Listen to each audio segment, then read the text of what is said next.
The primacy-recency effect is centered around improving student retention. The primacy effect is our ability to remember what we see or learn first the best. The recency effect is our ability to remember what we see or hear last the second best. That is why when we study a list, we remember the beginning the best, a few items at the end, and the middle is all a blur. The primacy-recency effect focuses on three main areas of a lesson: the beginning, or prime time 1, the middle, also known as the downtime, and the ending, the prime time 2. To get the best retention, you need to focus on these areas and use them to your advantage. Use the prime time 1 by starting your lesson right away and providing only correct information. Downtime is the best time to practice and for your students to gain those skills. Then bring everyone back together during prime time 2 and put a closure to the lesson.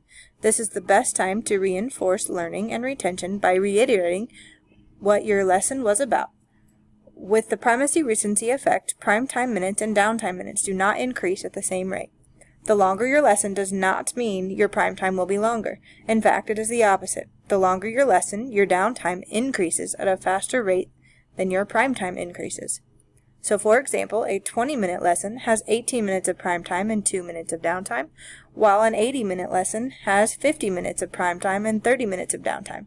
Your prime time goes from 90% down to 62% with the increase of time. Not okay with this? That's alright. You can help retention by taking an 80-minute lesson class and splitting it into shorter lessons. This will increase the prime time within your class and in the end will help with your students' retention.